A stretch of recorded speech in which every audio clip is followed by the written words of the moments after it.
Have you ever looked around at the world and wondered, is this really what God intended for the earth? When we see so much conflict, suffering, and division, it's easy to feel like things are spinning out of control.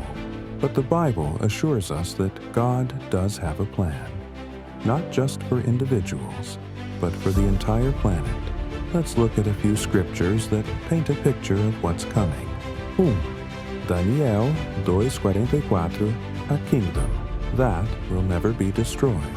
In the days of those kings, the God of heaven will set up a kingdom that will never be destroyed.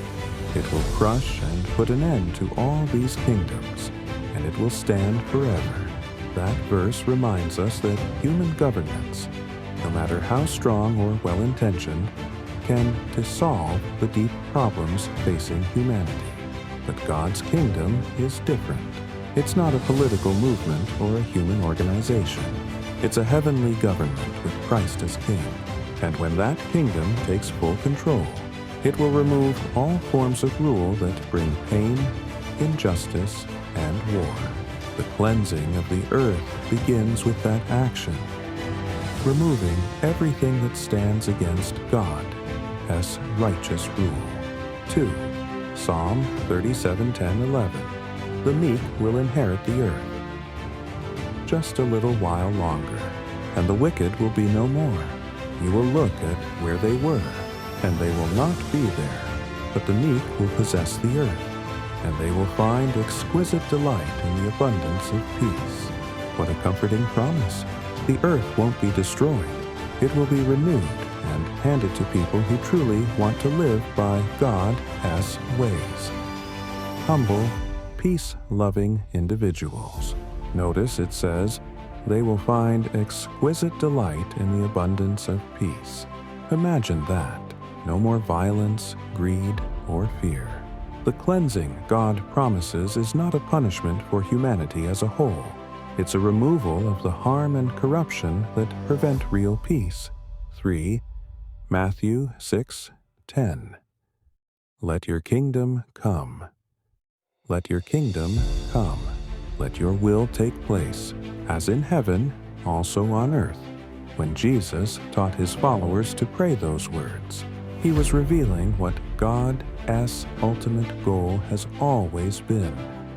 For his will to be done on earth just as perfectly as it is done in heaven. In heaven, there's no war, no hunger, no corruption. Everything functions in harmony with God's purpose.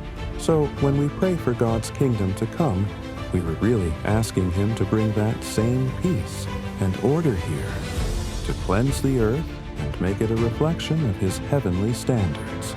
And that's not just poetry, it's a promise. 4. Revelation 21:3-4. The final picture of hope. Look, the tent of God is with mankind, and he will reside with them, and they will be his people. And God himself will be with them, and he will wipe out every tear from their eyes. And death will be no more, neither will mourning nor outcry nor pain be any more. This is the beautiful end, or rather the beginning, of God's plan. After the earth is cleansed of wickedness, God will dwell with humankind again, just as he intended in the Garden of Eden. No more tears, no more sickness, no more death. Only life and peace. What a future that will be. It is not a dream or a distant idea. It is the reason God, his kingdom, exists. The same kingdom Daniel saw will bring about this healing, peaceful world. A personal thought. So, when we look at today's world and feel discouraged, we can remember, things won't always stay this way. God's kingdom is coming. And just as a gardener clears the weeds before planting something beautiful, God will cleanse the earth to prepare it for everlasting life and peace. Every act of kindness, every moment spent learning his word, every prayer we offer, these are ways we prepare our hearts for that kingdom. And when it arrives, it won to just change the world.